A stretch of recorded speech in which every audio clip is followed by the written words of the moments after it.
Fíjense que algo importante de lo que quiero que te plantees todas las veces que te conectes, todas las noches que nos toque tener esta reunión, estamos haciendo una guerra contra la ignorancia. Estamos venciendo cada uno nuestras propias limitaciones.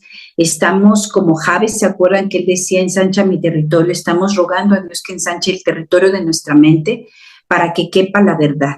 Este domingo en la predicación mencionaba a mi esposo un pasaje importante cuando dice que su palabra no haya cabida en nosotros. Nosotros tenemos que ser, como bien oraste, Pastor Alberto, tierra fértil. Y tenemos que ser buena tierra, significa que quepa agua. ¿Han visto esas macetas que están duras, que le pongas el agua, que le pongas no penetra? Nosotros necesitamos ver nuestra vida como una tierra fértil. Necesitamos convencernos de que podemos aprender. Y eso es algo que no me voy a mover de esa verdad, porque si el Señor nos llama a conocerlo a través del aprendizaje y de sus doctrinas, porque doctrina es enseñanza, nosotros tenemos que saber que podemos. Así que, hermano, no te des por vencido, no te desanimes, sé diligente, sé ordenado, ten una libreta, repasa los apuntes, recapitula los versículos, documéntate, no te convenzas tan fácilmente de o que crees que lo sabes o que crees que no lo puedes aprender, ¿ok? Entonces, rompamos todas esas barreras, todos tenemos limitantes, todos hemos creído otras mentiras, pero estamos estableciendo la verdad. Y como lo dijimos en las primeras clases, estamos disipando las tinieblas a través del conocimiento de nuestro buen Dios, ¿ok? Ahora, tenemos también dentro de la ignorancia, hay algo más peligroso, que es un conocimiento falso. ¿Están de acuerdo? Es decir, hay cosas que no sé, pero hay cosas que aprendí mal. Hay cosas que no tengo definidas como buenas y que tengo un poquito de verdad y un poquito de mentira. La clase de hoy es central en la vida de un creyente. Es un tema, hermanos, es una doctrina que no puede ser ignorada ni asumida como quizá aceptada sin haber entendido a profundidad. Y me gusta cómo lo maneja el autor de nuestro libro de texto cuando le llama, y estamos en la lección número 3, Dios es uno, pero usa aquí la palabra y tres. Estamos acostumbrados a decir Dios es uno en tres o Dios es tres en uno. Pero me gusta la definición que hace y la forma en que lo expresa en su encabezado, porque esto nos va a dar mucha luz para comprender y disipar y quitar creencias equivocadas de lo que es Dios 1 y 3. ¿Ok? Entonces, vamos primero a definir que hoy vamos a hablar de la Trinidad. Punto primero, importante, la palabra Trinidad no aparece en la Biblia. ¿Ok? No es una palabra que tú puedas encontrar escrita en la palabra, y de ahí también el que muchas personas se opongan a aceptar la Trinidad, puesto que no existe el término como tal en la palabra. Pero, como vamos a ver, la Trinidad, es decir, las tres personas divinas, no se encuentran inseparables a lo largo de la Biblia. Normalmente están presentes y juntas y manifiestas juntas. Entonces, la Trinidad de Dios es para mí, y me llama la atención que lo haya puesto de los primeros capítulos a estudiar, y es porque puede ser un área muy frágil si no está perfectamente clara. Es una oportunidad de desviación de doctrina y de desviación de nuestra fe. No asumas que lo sabes y no asumas que lo entiendes. Ahora, voy a partir de un punto, y aquí este será nuestro punto número 1. Es absolutamente incomprensible para la mente humana la Trinidad. ¿Ok? Es absolutamente incomprensible. Nuestra mente finita no puede definir a cabalidad lo que es la Trinidad. Pero aquí viene la contraparte. No porque sea incomprensible, es inaceptable. Fíjense qué tremendo nuestro Dios. Nos pide creer en cosas que ni siquiera nuestra mente humana es capaz de comprender. Por ejemplo, pienso en el cielo. Todos sabemos de un cielo nuevo. Sabemos de lo que veremos y dónde estaremos. Díganme si no es incomprensible para la mente humana, aun cuando tengamos incluso palabras para describirlo. Mar de cristal, calles de oro. Por favor, asumamos algo. No lo comprendemos. Y como no comprendemos el cielo, tampoco comprendemos su amor, tampoco comprendemos a cabalidad la gracia, aunque encontremos las palabras para definirla. Esto es exactamente lo que pasa con la Trinidad. No hay palabras que la puedan definir tan a cabalidad que tu mente la pueda percibir totalmente. Sin embargo, el que mi mente no la pueda percibir, por eso les puse, es absolutamente incomprensible, y la palabra lo llama misterios, no por eso es inaceptable para mi corazón. Y eso es parte de nuestra fe. Creer aún aquello que mi mente no me permite alcanzar a entender. Creo que uno de los problemas que podemos tener como creyentes es pensar que todo lo puedo concebir, que todo lo puedo traer al pensamiento y que tenga un lugar, un espacio. No. Nosotros tenemos que aceptar como verdadero aún aquello que es un misterio. ¿Ok? Ahora, así como la Trinidad de Dios, que les decía que es incomprensible, está entre los puntos de misterios de Dios que no dejan de ser verdaderos porque para nosotros no sean tan claramente definidos. Ahora, si hay algo de lo que se ha hecho una herejía, es precisamente de la Trinidad de Dios. ¿Qué es una herejía?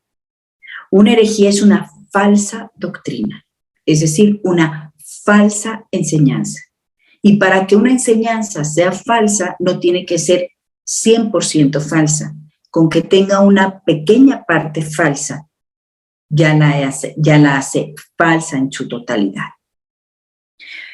Una herejía, es decir, una falsa doctrina, puede llevarnos de poco a poco, fíjate, de poquito en poquito, a desviarnos de la verdad que es Cristo y de las verdades eternas que vienen con Él. Y quiero ponerles un ejemplo de lo que puede hacer una herejía. Si yo tengo una hoja de papel y corto en ella mi mano y con la que corté se la doy a otra persona para que haga otro recorte y con el recorte que esa persona hizo hace otro, la diferencia con el original empieza a ser muy pequeñita hasta convertirse en que va a terminar siendo otra cosa. El molde de esta hoja se debe tomar en todos los originales y no pasar de lo que yo corté a otro. Eso va formando una herejía. Lo que alguien entiende de algo, lo transmite como lo entendió y esa persona lo entiende como lo entendió y va formando doctrinas falsas hasta el punto en que se convierte en una herejía. Así que una herejía tiene lugar cuando afirmamos una verdad y negamos otra. Ok, Dios es uno, pero ¿Dios entonces son 3 dioses? ¿O cómo? ¿Son 3 personas en uno solo? ¿Cuál es el Dios verdadero? ¿El Padre, el Hijo o el Espíritu Santo? Hay uno que no es Dios, hay uno que fue hombre, hay uno que que tiene menor calidad que el otro, hay uno que no tiene el alcance de Dios. Y tú dirás, ¿puede decirse eso de la Trinidad? Sí. De hecho, el negar la Trinidad es lo que ha hecho de muchas sectas negar a Cristo como el Dios verdadero. Entonces, una herejía tiene lugar, les decía, cuando afirmamos una verdad y negamos otra, y cuando enfatizamos una verdad más que otra. Es decir, creo esto, pero esto tiene menor importancia. Recuerden que para nosotros toda la Escritura, toda, es inspirada por Dios y todas las declaraciones de la Escritura son verdad si Dios las ha determinado verdades. Desviarnos, distorsionar o medio creer la doctrina de la Trinidad puede traer consecuencias tremendas a nuestra vida de fe y en nuestra relación con Dios, que incluso pueden estar determinando la clase de relación que yo tengo con Dios, la clase de adoración que yo tengo con Dios y la forma en que me relaciono y oro a Dios si no he comprendido la Trinidad. Si yo no he comprendido la Trinidad, les voy a dar 6 puntos de lo que puede pasar, si los quieren anotar. ¿Ok? Si yo no comprendo la Trinidad y la acepto, y ahorita vamos a explicar en qué consiste. 1, voy a tener una relación muy relativa con Dios y de muy baja calidad.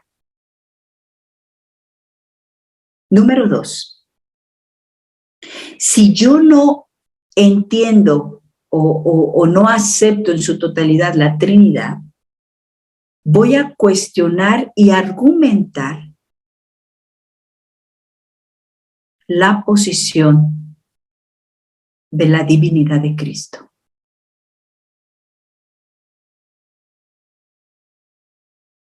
Número 3, voy a ser presa fácil de falsas doctrinas y sectas que dividen el cuerpo de Cristo. Número 4, voy a orar incorrectamente. Y aquí voy a aprovechar para decirles que la oración se hace en las 3 personas de la divinidad. 1, se dirige la oración al Padre, se está consciente de que es el Espíritu el que guía todo pensamiento y se ora en el nombre de Cristo. No me voy a meter en esto porque vamos a hablar después en otras clases sobre el asunto, pero el sentido real y la forma real de orar, que fue la que instituyó el Señor Jesús, es: así oraréis al Padre a través y con la ayuda del Espíritu y la guía del Espíritu en el nombre de Cristo. Ese simple hecho de que yo necesito entender la Trinidad para poder orar, imagínense todo el impacto que tiene en toda mi vida comprender la Trinidad, aceptarla como verdad y honrarla. Si en un hecho cotidiano de mi vida de fe, que es la oración, yo no acepto y no comprendo la Trinidad, probablemente yo ni siquiera esté orando a la manera que honra a mi Dios, al Dios al que sirvo, a ese ser supremo. Número 5, a no honrar al Espíritu Santo como Dios. Puede ser un problema de no entender la Trinidad. Y número 6, me impide leer la Trinidad en la palabra de Dios. No la puedo ver. Acompáñenme, quiero que vean un versículo en donde yo quiero que puedan observar cómo a través de la palabra, así como en toda la palabra vemos a Cristo revelado, también vemos al Espíritu Santo y cómo al Padre le complace que podamos verlos a los 3 interactuando en la vida y en la manifestación de su poder y de su autoridad. Vamos a la primera carta del apóstol Pedro, capítulo 1, y vamos a leer el versículo 2. Y quiero nada más como ejemplo que puedan ver en este versículo cómo quedan manifiestas las 3 personas del Dios Todopoderoso.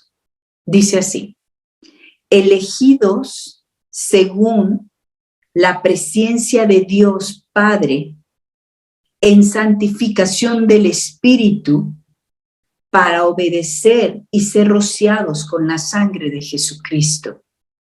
Gracia y paz os sean multiplicados. Es decir, la presencia del Padre en santificación con el Espíritu para obedecer y ser rociados con la sangre del Hijo. En un solo versículo estamos viendo, por eso les decía, no vamos a encontrar la palabra Trinidad, pero vamos a encontrarla manifestada en toda la expresión de la Escritura, donde se ve la interacción de los tres. Ahora, quiero que veamos, les decía que la definición o la palabra como la expresa el autor, Dios es uno y tres. ¿Dónde está el problema de los hombres? ¿Dónde está el cuestionamiento de esta Trinidad? Bueno, recuerden que la gran lucha del hombre y contra la que Dios ha peleado todo el tiempo es contra la inclinación del hombre a hacerse ídolos. Para el hombre, el llegar al monoteísmo, que no es otra cosa que a un solo Dios, la adoración a un solo Dios, no fue trabajo tan sencillo. El hombre había creado el politeísmo, es decir, un Dios para cada cosa. Viene el Dios verdadero a establecer su posición y a aclararle al mundo que solamente hay un Dios. Ahora, el problema de la definición de la Trinidad radica en el término personas. Dios no es una persona. Dios es un ser en tres personas. Si nosotros definimos a Dios como persona, nos encontramos en problemas porque entonces decimos Dios es una persona en tres personas, nuestra mente no lo asume. Pero si yo le doy a Dios el carácter de un ser, recuerden que Él es espíritu, es un ser que tiene a bien vivir en tres personas.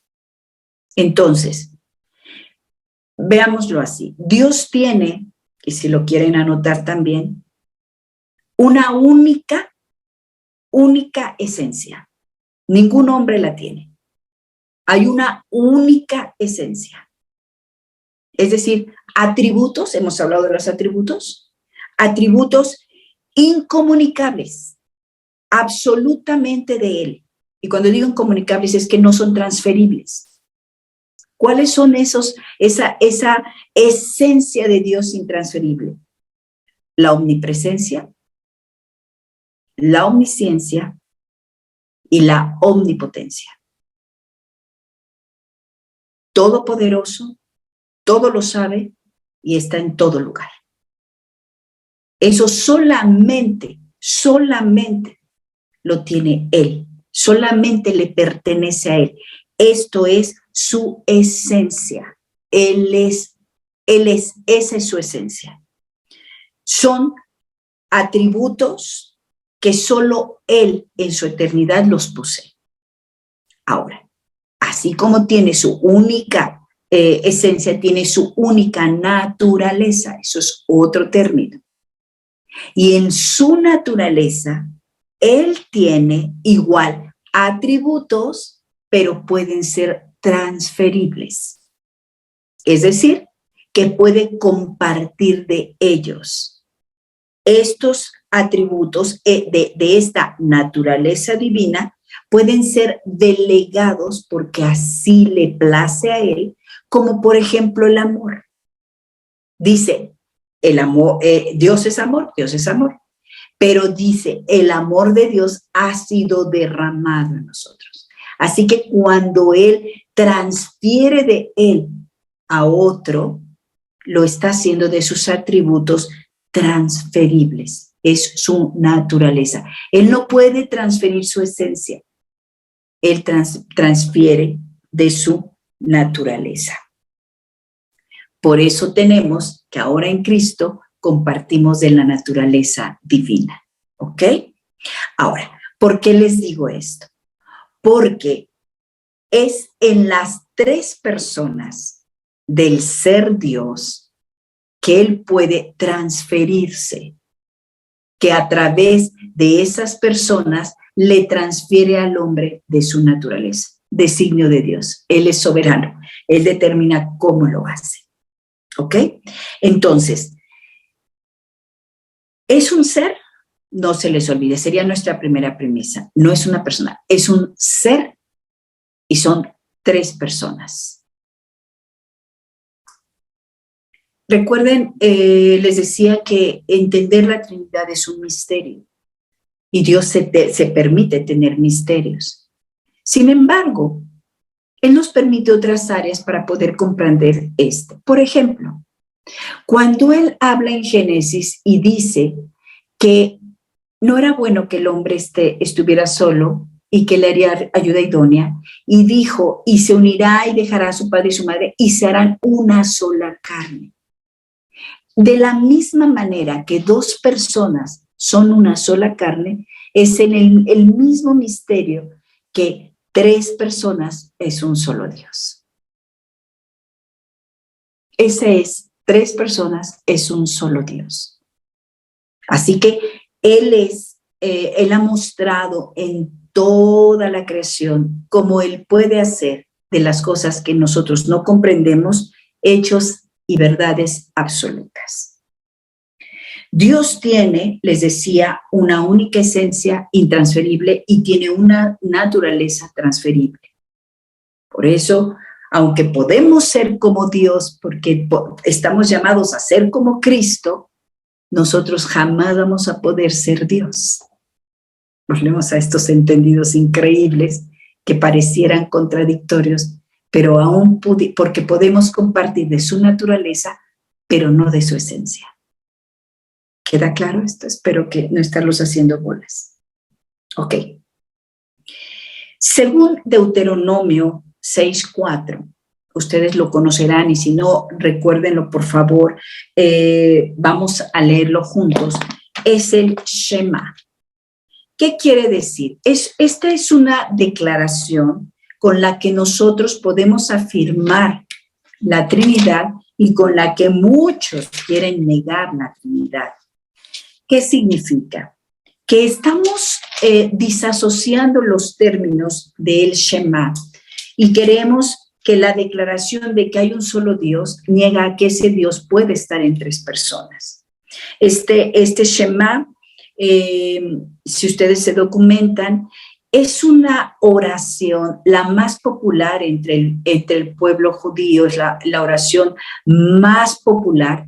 De hecho, se dice que está casi escrita en todos los lugares, en todos los establecimientos, en todas las puertas. Casi en todos los establecimientos y casas tiene que haber uno escrito en la puerta, escrito en las paredes y está al frente de todos sus rezos. Se declara el Shema en el pueblo aún hasta el día de hoy, cuando menos 2 veces al día. Es la oración que se repite frente al muro de los lamentos una y otra vez. Es la primera oración que se aprende un niño judío. El Shema es la declaración del Dios absoluto que se ponía y se oponía al politeísmo, estableciendo como al único Dios verdadero como único. Déjenme leerlo, está en Deuteronomio 6:4 y dice, oye Israel, de hecho eso significa Shema. Shema quiere decir escucha. Y empieza esta declaración y dice, oye Israel, Jehová nuestro Dios, Jehová uno es. Esta declaración, les decía, que es popular, que lo ha hecho, es casi un lema entre el pueblo, es la que ha levantado toda una polémica sobre cómo es posible que en una declaración tan contundente de que Dios es uno, nosotros creamos en un Dios trino. Y de ahí que les cueste tanto trabajo darle honra y deidad a Cristo, dado que en su Shema, en esa declaración constante, repetitiva, ellos siempre se están diciendo, Jehová nuestro Dios, Jehová uno es. Y después viene el amarás a Jehová tu corazón, de todo tu corazón y de toda tu alma y con todas tus fuerzas. Esta declaración que les decía Shema significa oye para obedecer, oye para cumplir. No es un oye común, es un escucha y es escucha para poner por obra. Es una declaración que puede aparentemente negar que hay en el ser de Dios tres personas. Y los estudiosos que les decía que no porque lo creamos tenemos que entenderlo a cabalidad, hablaban de que, por ejemplo, en el Génesis, cuando el Señor está formando todo lo que forma, habla del día y dice el día, la mañana y la noche. En la mañana y la noche, no porque sean la mañana y la noche, están en días diferentes, es un solo día. La verdad de las cosas es que las declaraciones que ha hecho Dios de Él mismo como un Dios único son precisamente para comprobar que Él en su soberanía y en su unicidad, Él puede hacerse presente en el mundo como un Dios en tres personas y manifestarse al hombre y acercarse al hombre por la persona de Jesucristo y convencer al hombre por la persona del Espíritu Santo y atraerlos a Él por la persona, por el sacrificio de Jesús y por el convencimiento del Espíritu Santo de pecado y acercarse al hombre de esa manera. Él es Dios y no deja de ser el único ser verdadero y el mismo Dios. Dice el autor en su nota que hay un solo Dios verdadero y que es la piedra angular en el Antiguo Testamento y en el Nuevo. Una de las cosas que nosotros en estos estudios tenemos que sostener es que no hay diferencias entre lo que se dice en el Antiguo Testamento y lo que se dice en el Nuevo Testamento. De hecho, hay quien sostiene que en el Antiguo Testamento era un solo Dios y solo hasta el Nuevo Testamento se manifestó la Trinidad, y eso no es verdad. Recordemos, si se acuerdan, en Génesis 1:26, la declaración que hace Dios de hagamos. Así que no es que en el Antiguo Testamento era el Shema solamente único, un Dios único. Ya estaba implícito que ese Dios único se iba a manifestar en tres personas. Cuando le dice hagamos al hombre a nuestra imagen y semejanza. Es un plural contundente. Es un Dios que está hablando en plural. No está diciendo haré. Dice hagamos. Y ahí está implícito que Él está hablando de las tres personas que operan en Él mismo. Otra de las cosas que tenemos que recordar y que es importante para nosotros defender y no solo defender, gozarnos de la Trinidad, es que tanto la esencia de Dios como su naturaleza están compartidas en las tres personas. No es que uno de ellos sea más Dios que otro. Las tres personas gozan de toda la esencia de Dios, de toda la divinidad y de toda la naturaleza de Dios. Las tres personas son Dios y Dios es las tres personas. Para sus planes y para sus propósitos le ha complacido a Él vivir en tres personas, y eso como creyentes lo tenemos que aceptar, como les decía desde un principio, aun cuando no lo tenemos, aunque no lo podemos entender. Ahora, ¿qué obtengo yo como creyente? ¿De su esencia o de su naturaleza? De su naturaleza, porque no puedo obtener de su esencia. Vamos a darnos una definición de la Trinidad. La tomé de un poquito de algunos teólogos y me permití hacer esta definición por si tú necesitaras en algún punto tener una definición de lo que es la Trinidad. Trinidad es la doctrina bíblica. Cuando digo doctrina es la enseñanza bíblica, no es la enseñanza de un hombre, es la enseñanza que extraemos de la Biblia, que revela a Dios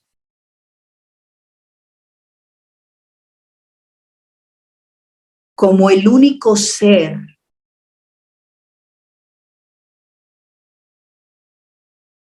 autor y sustentador de todas las cosas, visibles e invisibles.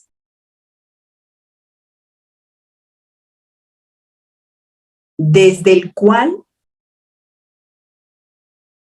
permanece todo lo creado,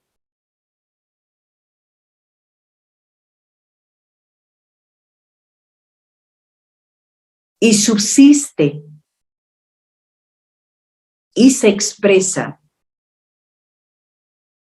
en tres personas: el Padre, el Hijo y el Espíritu Santo. Y voy a mencionar lo que ya les dije por si lo quieren anotar. Las tres personas son el único Dios verdadero y son iguales en naturaleza,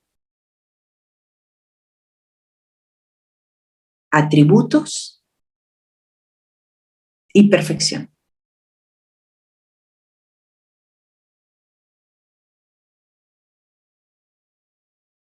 No es unipersonal Dios, es tripersonal. Son tres personas.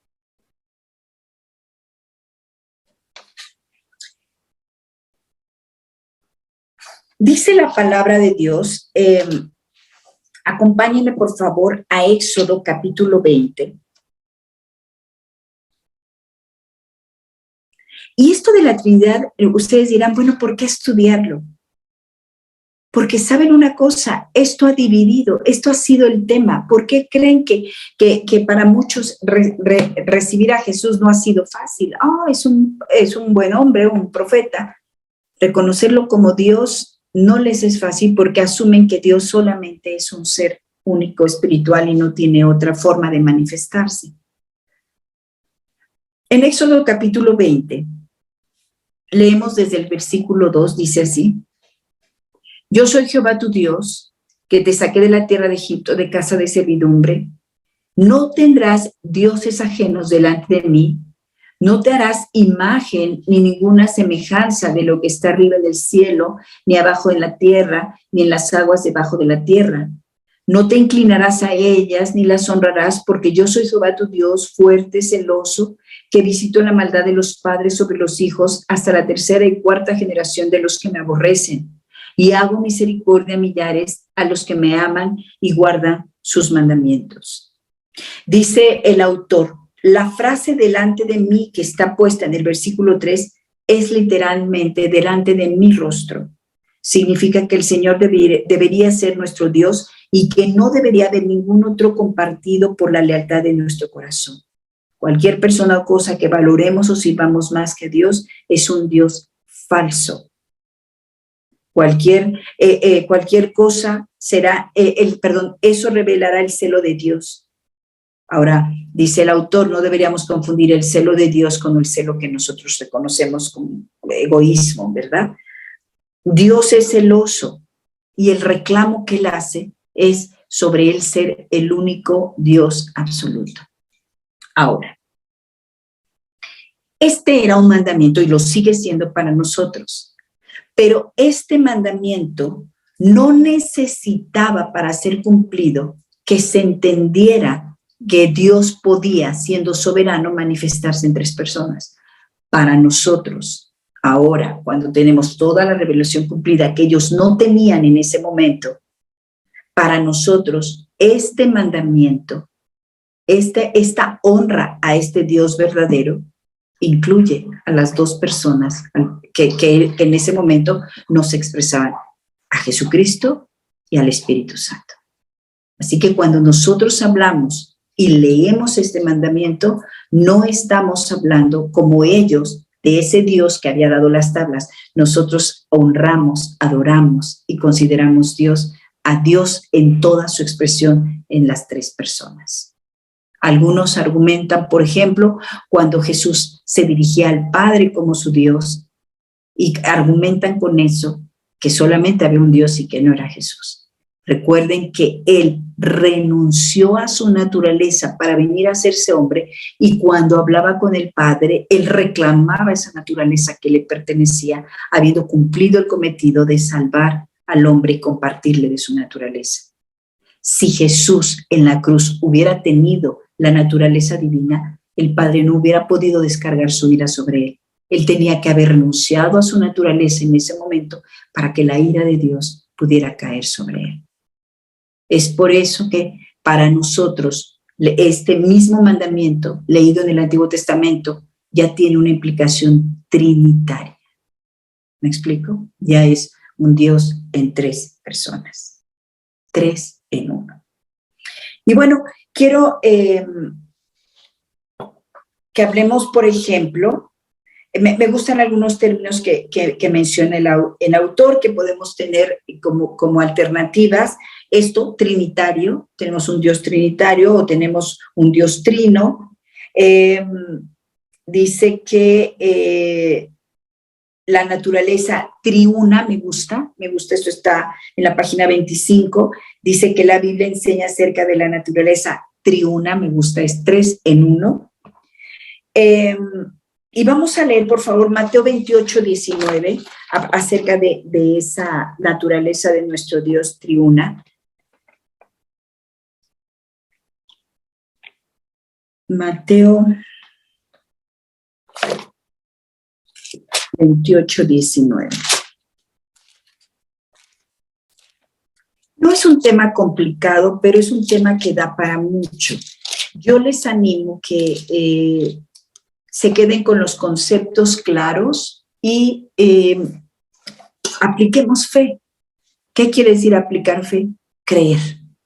Si Dios lo dijo, así es. Mateo 28, 19 dice así: por tanto, id y haced discípulos a todas las naciones, bautizándolos en el nombre del Padre y del Hijo y del Espíritu Santo. Pero fíjense qué hermoso. Esto es una observación que hace un teólogo y me gustó.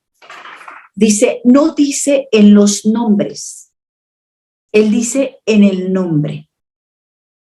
Es decir, en un solo Dios. Ahí es singular, aunque está refiriendo a 3 personas. Esto es hermoso reconocerlo. Dice en el nombre del Padre, del Hijo y del Espíritu Santo, como si fuera, no sé, pensé, como si yo me llamara Laura Margarita Sofía. ¿Me explico? En el nombre de Laura Margarita, en el nombre del Padre, del Hijo y del Espíritu Santo, no en los nombres.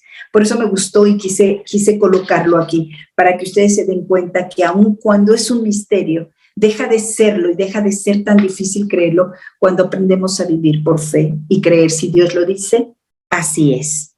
Me gusta también un ejemplo parecido. Vamos, acompáñenme a Marcos. Esto está en sus hojas, que seguramente lo van a leer y completar en casa, pero me gusta que lo comentemos aquí. En Marcos 1 hace lo mismo, la aparición de la Trinidad en actos que tienen que ver con la salvación del hombre. En Marcos 1, del 9 al 11, ya lo leerán con calma, pero recuerden que es el momento cuando el Hijo es bautizado. El Espíritu desciende y el Padre habla desde el cielo. Vemos cómo obra un mismo acto. ¿Están de acuerdo que Dios pudo haberlo hecho en un solo acto, con una sola presencia? Pero a él le place. El Hijo se bautiza, se sumerge, el Espíritu Santo desciende y el Padre dice, este es mi Hijo en el cual tengo complacencia. Esto es hermoso. Igual en Juan 14, 16 al 17, el Hijo ora al Padre, el Padre da al Consolador, al Espíritu Santo, y el Espíritu Santo mora en el creyente y está en el creyente. Así es como vivimos a nuestro Dios. Ese es nuestro Dios. ¿Cómo no comprender, más bien, cómo no creer la Trinidad, hermanos, si estamos creyendo que Dios mora en nosotros? No sé si están de acuerdo conmigo, que no habría manera de creer que Dios mora en mí si no concibo la Trinidad. Porque ese Dios en su esencia no podría compartirse con mi naturaleza. Es cuando comparto de su naturaleza que ese Dios que en esencia es omnisciente, se hace espíritu para que pueda habitar en mí. Es increíble. Pero si yo creo que Dios habita en mí, entonces afirmo la Trinidad. Y no solo la afirmo, la disfruto. Así que vemos a lo largo de toda la Escritura, cómo está obrando el Señor para sus propósitos, su propósito de salvación, su propósito de redención. Él participa de las tres personas de su naturaleza, de su esencia, para ministrar lo que Él necesite ministrar y para manifestar lo que tenga que manifestar. Así que podemos concluir lo que dice la página 27, que seguramente también lo van a leer. Dios es uno solo, Dios es tres. La Biblia afirma claramente dos verdades importantes: Dios es uno solo y Dios es tres personas, que es Dios es un solo ser y Dios es tres personas en un solo ser. No se les olvide, Dios no es persona, Dios es un ser en tres personas. Las tres personas de la Trinidad son personas reales y distintas. Las tres personas de la Trinidad son perfectamente iguales. Ninguno es menos ni más que otro. Las tres personas de la Trinidad pueden manifestarse de diferentes maneras y llevar a cabo diferentes funciones para el propósito eterno.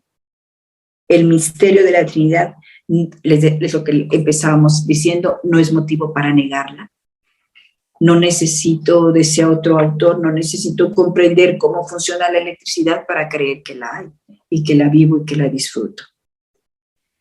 Y hay un término del cual tenemos que cuidarnos, el modalismo. El modalismo es un término,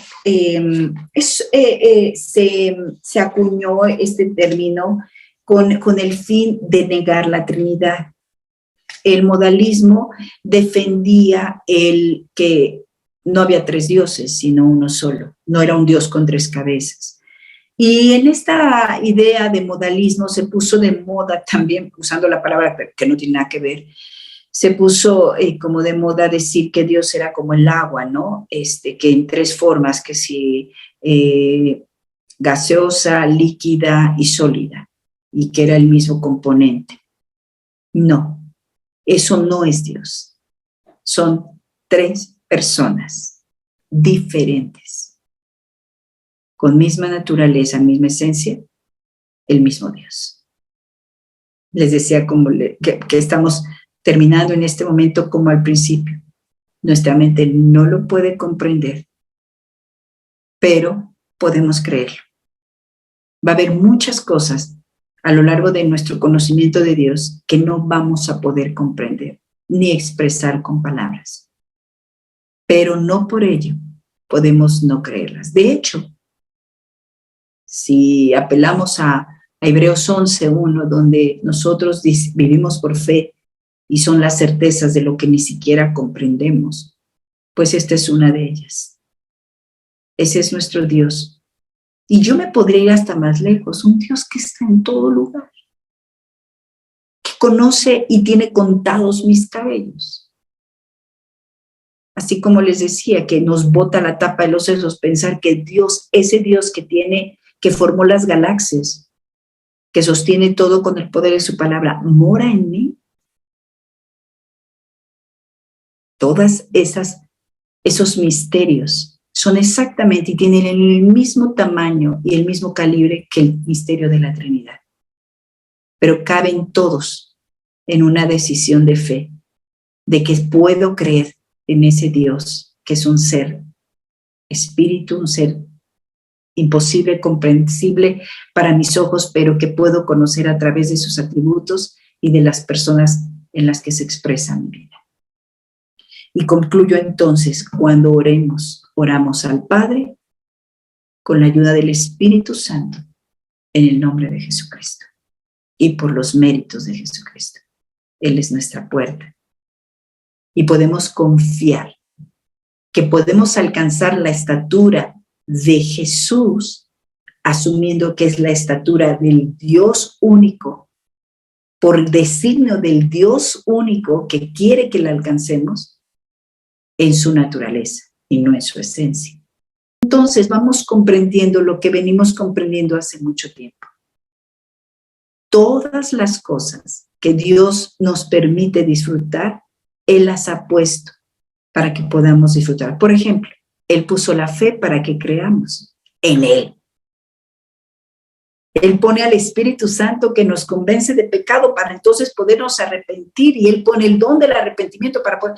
Es un Dios que lo llena todo. No hay nada de nosotros, no hay nada de nosotros que pudiera funcionar de no estar Él presente en las tres personas en las que se manifiesta. Amén.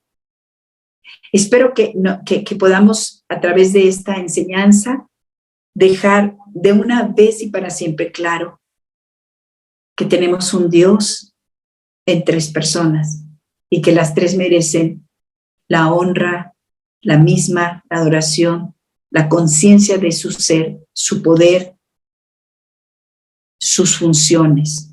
Y termino con algo que dice el autor: la Trinidad es un modelo para nuestras relaciones humanas. Las tres personas de la Trinidad moran juntas en perfecta igualdad y unidad. Sin embargo, cada una tiene diferentes roles y funciones. Esto es especialmente evidente en la sumisión del Hijo. En su naturaleza humana se sujetó al Padre, y aunque igual al Padre, Cristo se sometió a la voluntad del Padre y se humilló a Él mismo, haciéndose obediente hasta la muerte. Prueba que la sumisión en un contexto adecuado no es denigrar a nadie, ni la dignidad del individuo, ni una marca de inferioridad. Así que la Trinidad nos enseña en todos los ámbitos que el Señor está obrando y no deja ningún cabo suelto. ¿Te falta fe? El Espíritu Santo te puede fortalecer. ¿Necesitas consolación? Ahí está el Consolador. ¿Dudas de que estás acompañado? El Espíritu mora en ti. ¿Dudas que tienes acceso al Padre? Tienes a Jesucristo como tu abogado. ¿Dudas que el Padre te pueda oír? Recuerda que hay una cruz que nos acerca. Así que, no porque Dios haya descendido y se haya hecho hombre, dejó de ser el Dios único y soberano, al cual no podríamos accesar por nuestro pecado, a no ser por el mismo sacrificio del mismo Dios. ¿Qué Dios como el nuestro, que se pone el mismo? Solo eso podemos comprender. Su infinito amor hace que las cosas que no son comprensibles para nosotros sean posibles y nos permita tener la relación que hoy tenemos con Él. Estamos en medio de un milagro portentoso. No sé si esto nos ayuda a comprender que la salvación es mucho más de lo que habíamos comprendido. Es toda una operación divina de mover todas las piezas que se tengan que mover para hacer que un corazón de piedra se haya convencido de pecado y se acerque al Dios al cual no podíamos accesar. Y ese Dios renunció a ser Dios para poderse hacer hombre y poder tener contacto con lo que se había perdido. Hermosa la Trinidad. Y es para nosotros un privilegio poderla aceptar. Y el que tenga la capacidad de entenderla, gloria a Dios, porque también Dios se la ha dado. Así que, si me permiten, voy a orar y no dejen de contestar sus apuntes y hacer sus resúmenes. Padre, te doy gracias. Gracias porque nos permites ir en temas tan elevados para la mente finita. Gracias porque tú amplías nuestros horizontes de entendimiento para poder comprender para los usos correctos de nuestra vida de fe y encaminarla y encauzarla por los lugares que tiene que ir y creer lo que quizá con nuestra mente natural no podríamos creer. Hoy, Señor, quiero pensar que pudimos alcanzar un nivel de entendimiento que nos permite entonces saber lo que significa creer lo que no podemos ver. Gracias porque podemos recordar que tenemos un Dios fiel, un Dios soberano, poderoso, inigualable, al cual podemos accesar también por los méritos del mismo. Gracias, Padre. Gracias por Jesús. Gracias por el Espíritu Santo. Gracias por amarnos. Gracias por tu plan perfecto. Imposible de entender por nosotros, pero aceptado desde nuestro corazón para amarte con toda nuestra alma y con todas nuestras fuerzas en las 3 personas en que estás. Gracias. Gracias, te damos toda la gloria en el nombre de Jesús. Amén.